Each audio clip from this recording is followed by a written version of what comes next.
하나님께서 은혜를 더하여 주셔서 이 힘들고 고단한 하나님 인생길 위해 주의 은혜가 우리를 먹게 하시고 주의 은혜가 우리로 말미암아 풍족케 하여 주셔서 그 은혜의 고백이 날마다 우리 안에 함께 할 수 있도록 은총을 더하여 주셔서 이제는 말씀이 선포되어지는 가운데 하나님께서 말씀을 증거하는 자나 하나님 듣는 자들 위해 하나님께서 성령의 감화감동 은혜들을 더하여 주시도록 믿사오며 사랑 많으신 예수님의 이름으로 간절히 기도합니다. 아멘.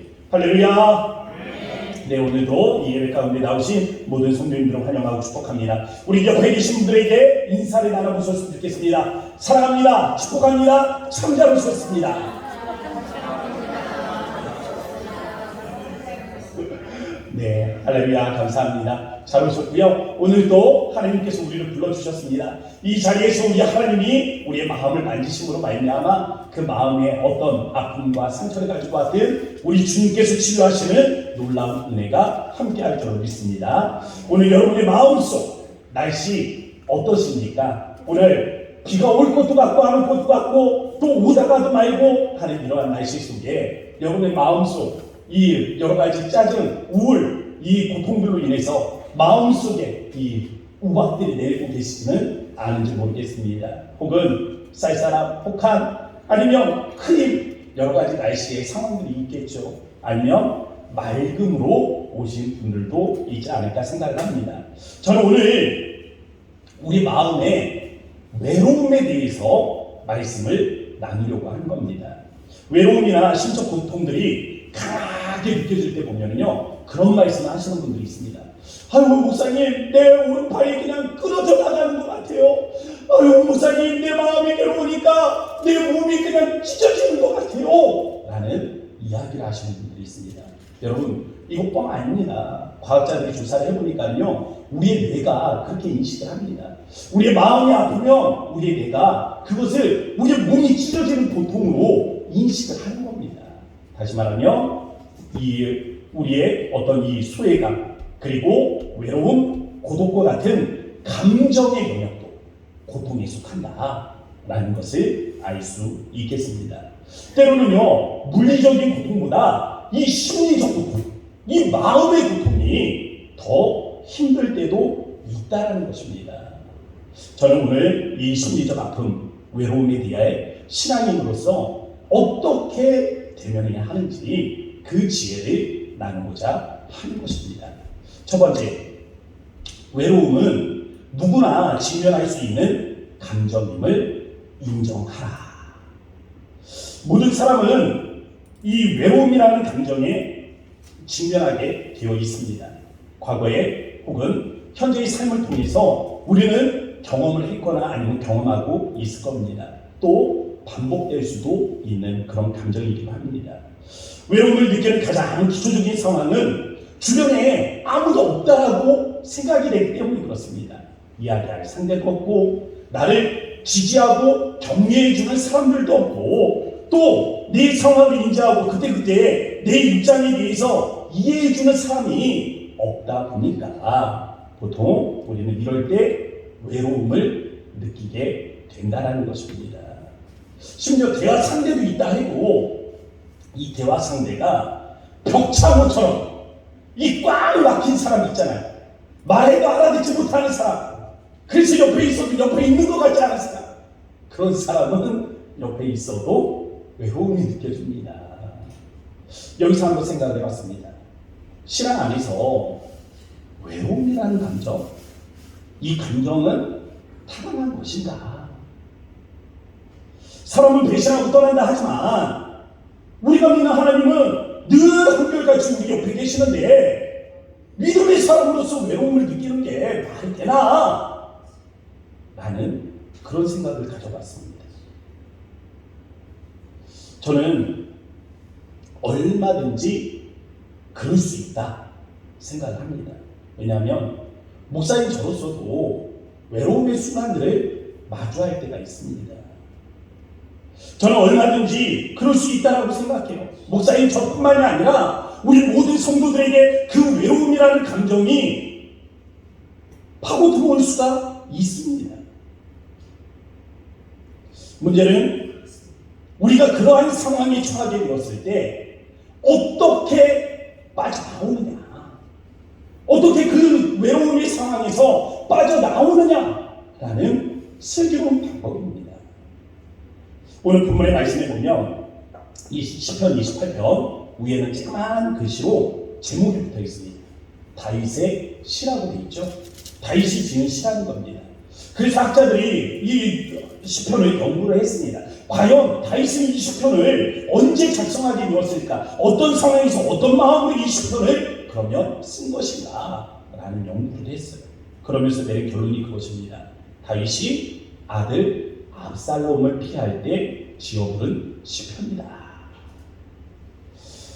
다윗은 이 시편 28편의 시작을 이렇게 노래하고 있습니다. 우리 1절 말씀을 다 함께 읽어보도록 하겠습니다. 함께 읽겠습니다. 시작. 여호와여, 내가 주께 부르짖으오니 나의 반석이여, 내게 귀를 막지 마소서. 주께서 내게 잠잠하시면 내가 무덤에 내려가는 자와 같을까 하나이다. 아멘. 인생에서 참 힘들고 어려운 순간들 많습니다. 가장 힘든 순간은 언제입니까?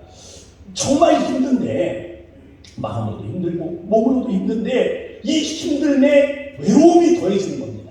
혼자라는 생각 때문에 외로움이 더해지는 거죠.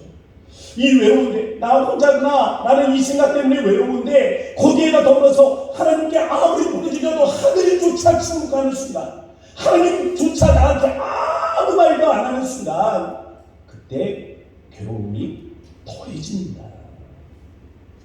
억울하다, 아이고 원통하다, 가슴을 쳐봐도 그냥 답답하고 아이고 억울하다, 아이고 서운하다, 답답하다, 한탄 수가 없다. 이 마음의 고통이 느껴지는 순간들이 있죠. 만약에 주변에 나를 지지해주는 한 사람만 있어도요, 아마 그런 감정들은 해소가 될 겁니다. 그런데 상황이라는 게 가장 믿었던 그 한 사람마저 나를 믿지 못하는 순환을 만들어 버리더라고요.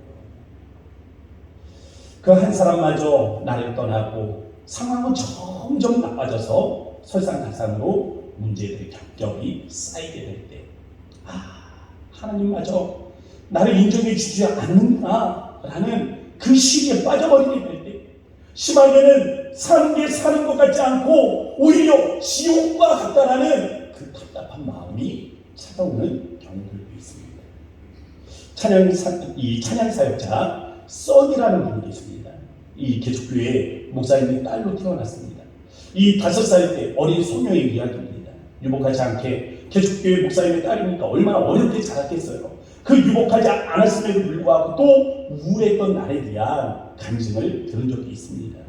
교회에서 아버지가 이 목사님이시죠. 목사님께서 교회 탑에 올라가서 십자가를 고치다가 그만 감전사고를 당한 겁니다.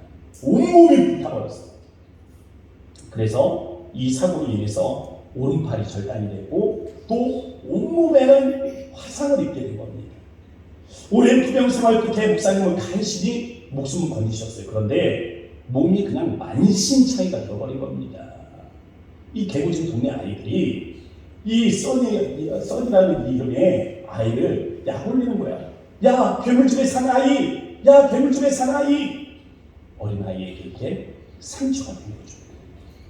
인생의 많은 우여곡절들을 겪으면서 그래도 잘 됐습니다. 버클리에 가서 음악을 공부했어요. 그리고 찬양 사역자로 활동하기 시작했습니다. 그러던 어느 날, 이 하나뿐인 동생마저도 사고로 인해서 다리를 절단해야 되는 상황이 이렇게 된 것입니다. 더 이상 현실을 받아들이기가 너무 힘든 거예요. 더 이상 하나님을 붙잡고 있기가 너무 힘든 겁니다. 하나님을 믿는다는 것이 축복이 아니라 저주인가? 라는 생각이 마음을 지나는 거죠. 왜 우리 집만 이러는 거지? 라는 원통한 생각들이 찾아오는 겁니다. 계속되는 불행이 쌓이며 하나님과의 관계가 점점점 멀어지는 그때, 사는 것도 지옥이구나라는 그러한 경험을 갖게 됩니다. 그때 이분이 고백을 하다 하나님께서 깨달음을 주십니다. 지옥은 다른 게 아니구나. 하나님의 창조 아래 있지 않냐고, 하나님의 보호하심과 또 그의 이 섭리 안에 있지 않을 때 그것은 살아도 죽은 것이고 죽어서도 영생이 없으니 아하 이게 지옥과 같은 삶이구나 라는 깨달음을 얻게 된 거예요. 그리고 그때 자기도 모르게 그렇게 고백하더랍니다. 주님 그 어떤 불행이 와도 주님은 나를 주님의 자녀 삼아 주셨습니다. 내가 하나님의 자녀라는 사실은 그 어떤 불행 앞에서도 부인할 수 없습니다. 그런데 신기한 게요, 이렇게 고백합니다. 이 신앙의 고백이 있고 나니까 그 다음부터 뭐가 하나씩 이루어지기 시작하더라는 겁니다.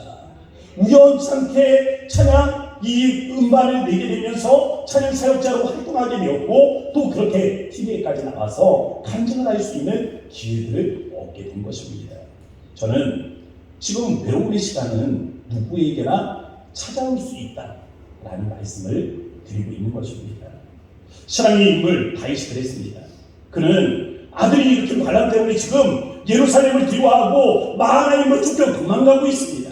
피난길에 오는 다윗을 쫓아오며 먼 발치에서 이 시므이라는 이 귀족이 계속해서 다윗을 저주하고 있어요. 내가 주인으로 모시던 사울을 치더니 그래 꼴 좋다 하면서 소리를 지르는 겁니다. 넌 너의 아들의 칼로 쓰러지는구나. 피를 흘린 자여 내가 그 화를 자초하였도다. 하나님이 너를 버리셨으니 네가 너의 생이 이 길에서 망하게 될 것이다 하면서 먼 발치에서 이 다윗을 조롱하고 있는 것입니다. 다윗은 그의 비난을 무시할 수만은 없었어요. 하나님 앞에 기도해 보지만 하늘에서조차도 침묵하심으로 말미암아 밤의 적막함이 더해지고 있는 삶이었습니다. 그래서 다윗은 하나님의 침묵 앞에 이렇게 고백합니다. 내가 무덤에 내려가는 자와 같다. 살아서도 사는 것 같지 않은 지옥과 같은 인생을 지금 고백하고 있는 것입니다. 이처럼 외로움의 시간은 누구에게나 다가올 수 있습니다. 다윗이 그랬고 예수님께서도 또한 그러셨습니다. 십자가의 예수님께서는 이 외로움에 상처서 하늘을 향해 뭐라고 해주십니까? 어찌하여 나를 버리시나이까. 누구에게나 찾아올 수 있는 고독한 시간이지만 그 속에 머물러 있어서는 안 된다는 것입니다. 우리는 지혜롭게 그 시간에서, 이 외로움의 시간에서 빠져나와야 합니다. 어떻게 이 외로움에서 빠져나올 수 있을까요? 오늘의 말씀의 두 번째 주제입니다. 두 번째, 외로움에서 구해줄 친구를 찾으라. 성경에 보면 낯설게 다가오는 단어가 있습니다. 하나님이 우리를 친구로 부르셨다라는 이 말씀입니다. 하나님이 우리를 친구로 부르셨다라는 이 사실에 대해서 어떤 사람들은 하나님을 좀 경홀히 하는 것 아닌가라는 의심을 품게 됩니다. 어떻게 보면 이거 신성모독 아니야? 라고 생각하는 분들도 있을 수 있습니다. 그러나 이는 그동안 우리가 자주 부르던 찬양의 주제이기도 합니다. 가사들 중에 보면 나는 주의 친구라는 이 찬양의 이 곡이 있습니다. 그 후렴구에 가면 계속해서 반복되는 이 문구가 있거든요. 나는 주의 친구, 나는 주의 친구, 주님 날 친구로 부르셨네 라는 가사입니다. 찬양 가사는요, 하나님께서 아브라함을 친구로 부르셨다라는 이 사실에 기초하고 있습니다. 야고보서 2장 23절에 보면 이에 성경에 이른 바 아브라함이 하나님을 믿으니 이것을 의로 이루셨다는 말씀이 이루어졌고 그는 하나님의 무엇이라 칭함을 받았다고요? 친구라 칭함을 받았나니 라고 말씀하십니다. 이사야 41장 8절도 마찬가지예요. 그러나 나의 종 너 이스라엘아 내가 택한 야곱아 나의 나의 친구 아브라함의 자손아. 하나님께서 아브라함을 친구라고 부르시는 것을 우리는 볼 수 있는 것입니다. 스포전 목사님은 이 말씀을 배경으로 이런 이야기를 하시더라고요.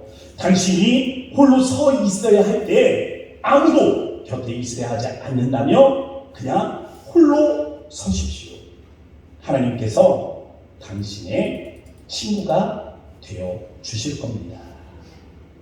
예전에 임재범이라는 가수가 이 노래를 불러서 되게 히트를 친 곡이 있습니다.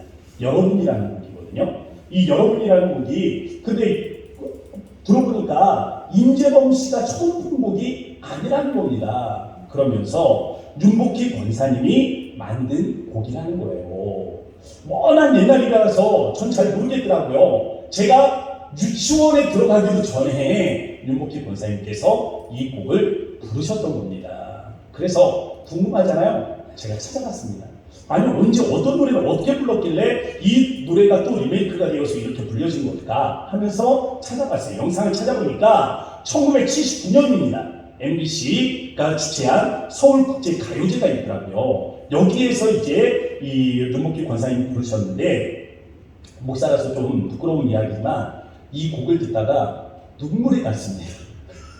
아니 찬양을 듣다 눈물이 나야 되는데 가요를 듣다 눈물을 흘리니까 집사람이 벌컥 문 열고 들어오다가 아유 목사가 이 가요 듣다 찔찔 짜긴 하고 핀잔 줄까봐 이 부끄럽잖아요. 그러면 그래서 아유 눈물 흘리면 안 되는데 막 눈물 흘리고 있으니까 집사람 오기 전에 빨리 닦아야 되겠다 하면서 눈물을 훔치면서 곡을 들었어요.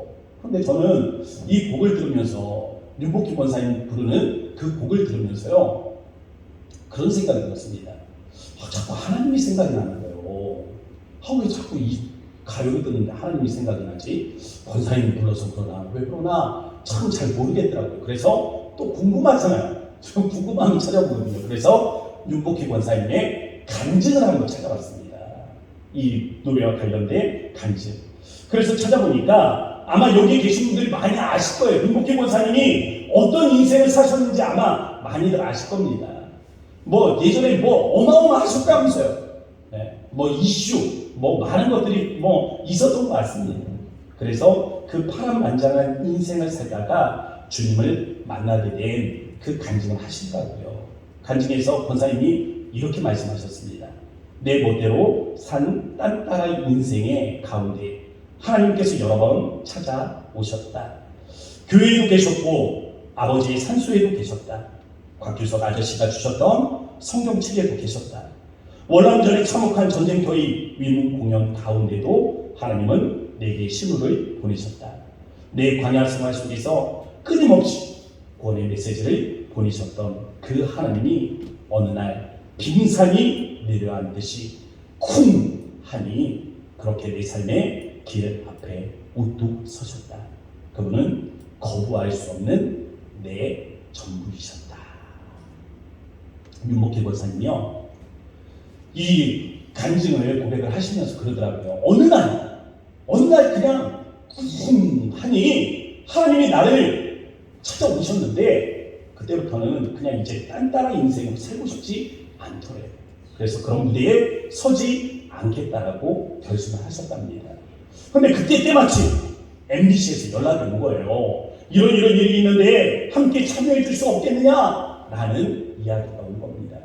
그래서 알겠다라고 대답을 해놓고 그 다음에 고민이 되더래요. 이제는 딴따라 인생으로 살지 않기로 했는데 어떤 곡을 불러야 할까 고민을 하는데 그때 심한 열병이 찾아왔답니다.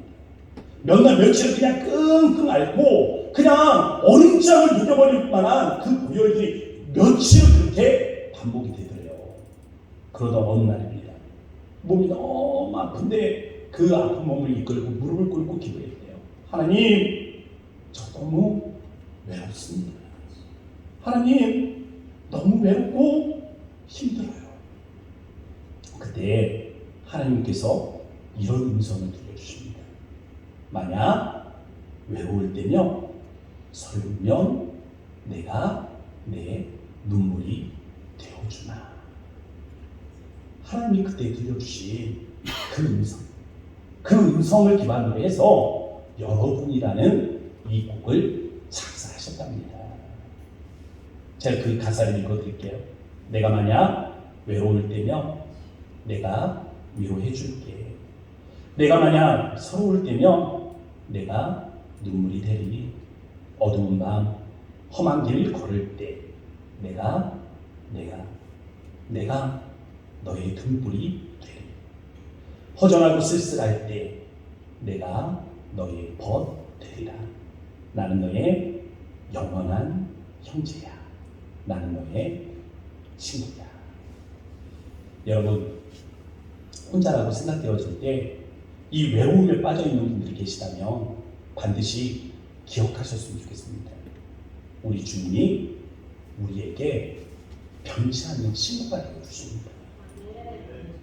하나님께서 독자 이삭을 바치라 하실 때에 아브라함은요, 하나님을 믿었습니다. 하나님을 믿었기 때문에 그는 그 다음날 주저하지 않고 이른 새벽에 이삭을 데리고 모리아산으로 갑니다. 모리아산에서 칼을 들어서 이삭의 목을 치려고 했습니다. 이삭의 목을 치려고 하는 그 순간에도 아브라함은 하나님에 대한 믿음을 잃지 않았어요. 하나님과의 친밀한 관계를 유지하기 위해서는 하나님은 하나님의 일을 하실 겁니다. 우리는요, 우리의 일을 해야 합니다. 이것이 우정의 상호적 관계입니다. 우정은 그냥 일반적인 게 아니에요. 하나님이 우리에 대해서 하실 일들을 하신다면 우리 입장에서는 우리의 일들을 보여주어야 하는 것입니다. 하나님은 들려줄 어린 양을 준비하셨습니다. 여호와 이레죠. 반면 아브라함은 자신의 믿음을 보여주었습니다. 우리도 마찬가지. 하나님께서는 우리를 위해 하나님이 하실 일들을 하실 겁니다. 그럼 우리 입장에서는 우리의 믿음을 하나님 앞에 보여주어야 하는 것입니다. 하나님의 음성을 분별해서 듣고 이해했다면 어떤 의심도 없이 그 말씀을 이해하실 수 있게 바랍니다. 즉시 순종하세요. 우리 하나님께서 우리의 마음에 주시는 감동이 있다면, 그것이 하나님의 명령이라면 즉시 순종하세요. 우리의 믿음을 보여주세요. 하나님께서 주시는 감동들을 그냥 흘려보내지 마십시오. 그거나 찾고 그 마음들에 순종하셔야 됩니다. 이것이 우리가 하나님께 우리의 우정을 쌓을 수 있는 길입니다. 오늘 마지막 주제는요, 세 번째, 외로움을 극복하는 두 가지 방법에 관한 것입니다. 오늘 우리의 외로움이 전제가 무엇입니까? 하나님의 침묵이죠. 세상에 나를 지지해주는 사람이 아무도 없고 나를 이해해주는 사람이 아무도 없는데 하늘마저 침묵하고 있는 그러한 상황이잖아요. 그래서 외로운 건 아닙니까? 바로 하나님의 침묵. 우리의 외로움이 하나님의 침묵을 전제하고 있다면, 이 하나님의 침묵을 깰 수 있다면 우리의 외로움도 깨지지 않겠어요? 저는 그 방법을 제시하고 싶은 겁니다. 그 두 가지 방법. 그 첫 번째는 하나님께서 나에게 말씀하시지 않는다고 느껴지는 이 경험 가운데서 말씀을 기억하십시오. 말씀. 하나님의 말씀을 기억하는 겁니다. 주님, 제발 좀 도와주세요. 주님, 어떻게 해야 할지 제발 저한테 말씀 좀 해주세요. 주님, 정말 주님의 지시가 필요한 때입니다. 아무것도 모르겠어요. 말씀해 주세요. 라고 구할 때에 하나님께서 침묵하시는 경우들이 있잖아요. 신약과 구약 사이에 보면 하나님께서 침묵하셨던 400명의 공백기가 있습니다. 선지자의 맺힘도 없어요. 하나님께서 더 이상 계시를 주지 않습니다. 사람들이, 백성들이, 이스라엘 백성들이 하나님을 아무리 불러봐도 하늘에서는 어떤 음성도 내려오지 않는 하나님의 침묵의 기간 400년이 있었던 것입니다. 하나님의 침묵 앞에 많은 백성들이 주님, 왜 아무 말도 하지 않으세요? 라고 외쳤지만 사실 하나님은 이미 말씀하셨던 겁니다.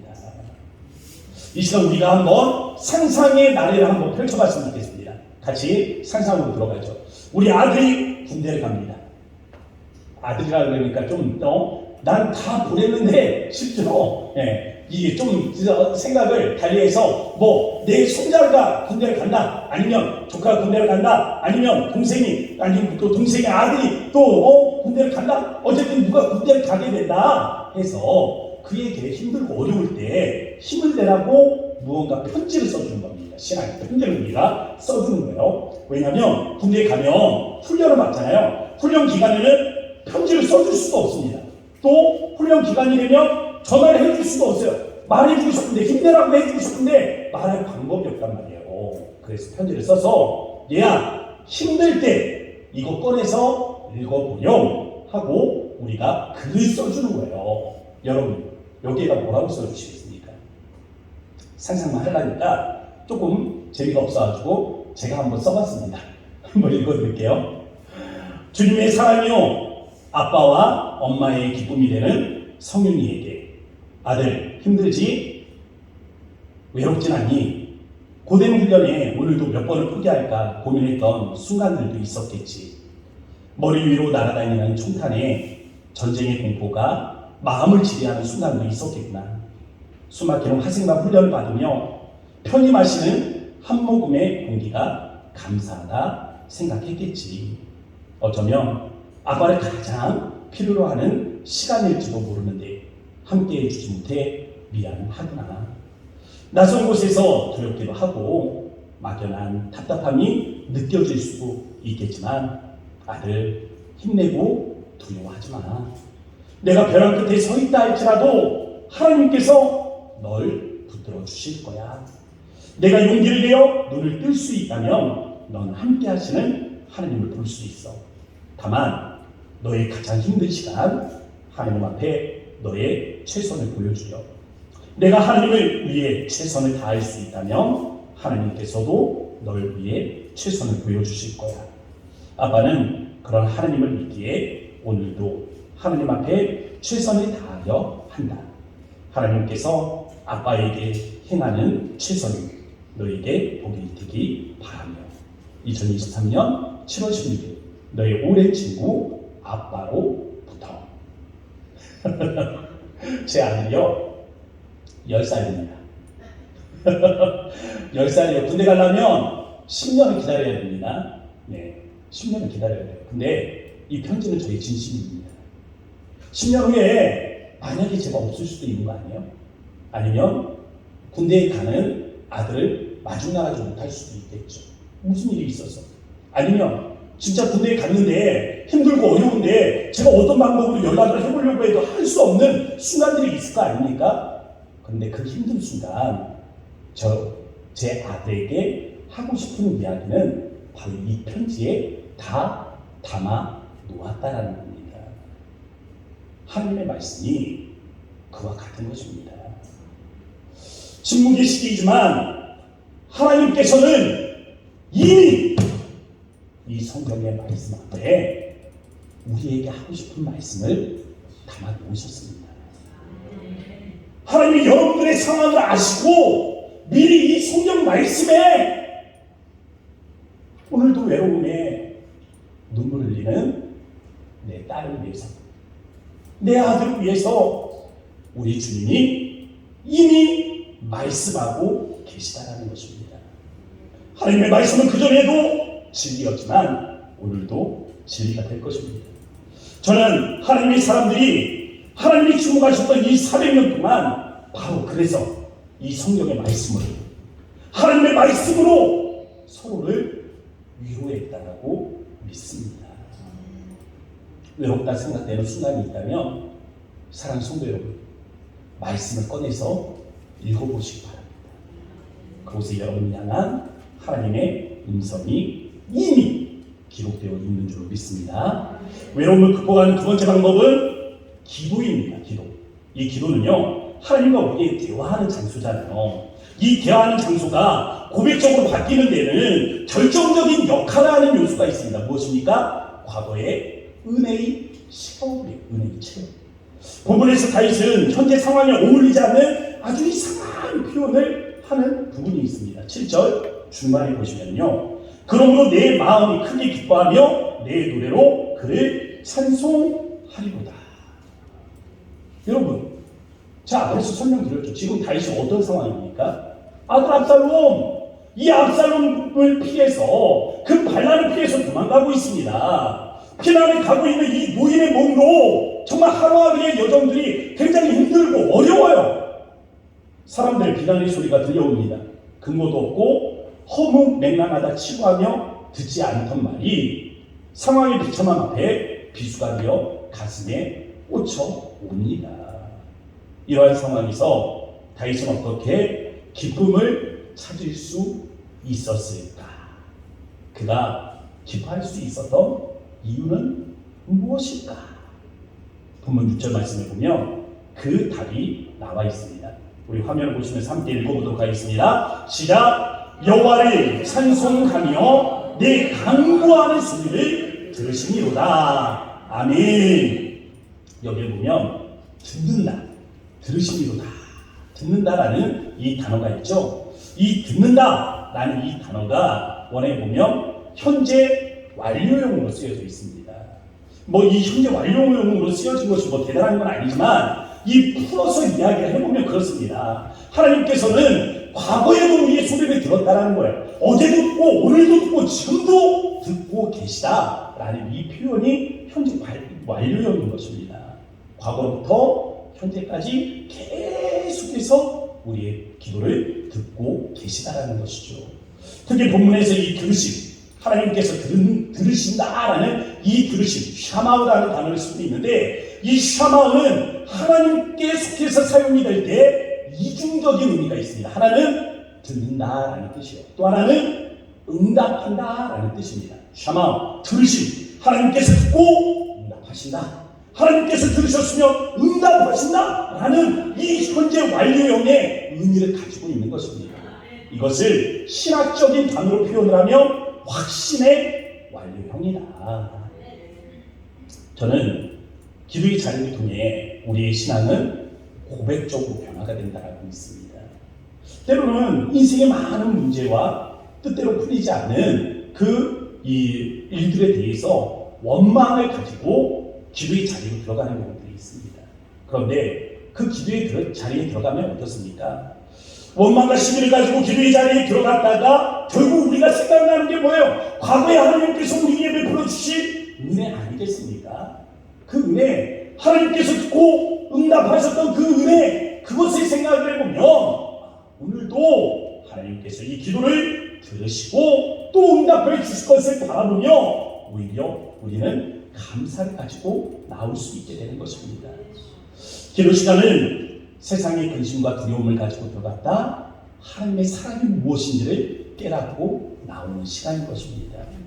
사랑하는 성도 여러분, 오늘 마음의 외로움과 쓸쓸함을 가지고 계신 분들이 있다면 그분들에게 말씀드리고 싶습니다. 솔직한 마음으로 자신의 슬픔의 감정과 대면하여 보시기 바랍니다. 누구나 그런 감정들은 느낄 수 있습니다. 다만 그 슬픔의 감정에 빠져서 머물러 있지 마세요. 거기에 그냥 주저앉아 있지 마십시오. 비록 슬픔의 상황이 처해 있다 할지라도 여전히 우리 옆에서 말씀하고 계셨던 주님을 발견하시기 바랍니다. 하나님은 이미 우리 기도를 듣고 계셨습니다. 하나님은 듣고 계셨을 뿐만이 아니라 지금도 듣고 계십니다. 마찬가지로 하나님께서는 이미 말씀하셨습니다. 말씀하셨을 뿐만이 아니라 지금도 우리에게 말씀해주고 계십니다. 그러므로 우리는 혼자가 아니에요. 세상에서는 혼자이지만 우리는 결코 영적으로 혼자가 될 수 없습니다. 우리 주님이 우리와 함께 하세요. 이러한 사실을 기억하시면서 우리가 이 슬픔의 감정이 있는 분들이 있다면 하나님이 함께 하신다는 이 진리의 말씀을 통해 그 수렁에서 빠져나오는 은혜가 함께 하길 바랍니다. 이런 마음을 모아서 우리 함께 기도하도록 하겠습니다. 오늘 우리의 슬픔을 변화시켜 기쁨이 되게 하시고 주님 우리의 한숨을 변화시켜서 하나님 주의 찬송의 노래로 주가 변화시켜 주옵소서. 주의 음성을 듣게 하시고 우리와 함께 하시는 하나님의 그 말씀을 하나님 우리가 기억함으로 말미암아 우리가 결코 혼자가 아니라는 사실에 우리의 외로움을 달랠 수 있도록 주님 은혜를 더하여 주시기를 바랍니다. 우리 주의 이름 한번 부르짖고 함께 간절한 마음으로 기도하도록 합시다. 주여, 아버지 하나님 그렇습니다. 우리가 주님의 하나님을 거룩한 자리에 하나님이 나와 아버지 기도하는 하나님 이 시간을 기억하여 주시기를 바랍니다. 아버지 우리가 하나님의 간절히 하나님을 위해 하나님을 기도하기를 바랍니다. 주의 하나님을 놀라우신 하나님 우리가 아버지 우리 하나님을 믿게 하시고 아버지 오늘도 하나님을 사랑해 주셔서 아버지 주님이 하나님을 하나님을 듣게 하시 우리 하나님을 믿어 하나님 우리가 하나님 바라보게 하시며 주님이 하나님 우리들이 하나님을 이루어지게 하시고 아버지 주의 하나님의 역사들이 이루어지게 하여 주셔서 아버지 우리가 하나님의 간절히 원하는 우리의 기도야 아버지 우리의 강구의 하나님의 역사하여 주시기를 원하오니 우리 마음을 만지시고 위로하여 주시며 우리 혼자라도 생각되어지는 이 외로움의 감정들 아버지께서 하나님 마땅히 치료하시는 놀라운 은혜가 우리 안에 함께할 수 있도록 인도하여 주옵소서. 오늘 이 시간 하나님 예배하는 모든 자들 위해 하나님께서 이 치유의 역사로 우리의 마음들을 만져주시기로 믿사오며 역사하신 예수의 이름으로 감사드리고 합니다. 아멘. 거룩하신 아버지 하나님 감사합니다. 주님이 은혜와 사랑 앞에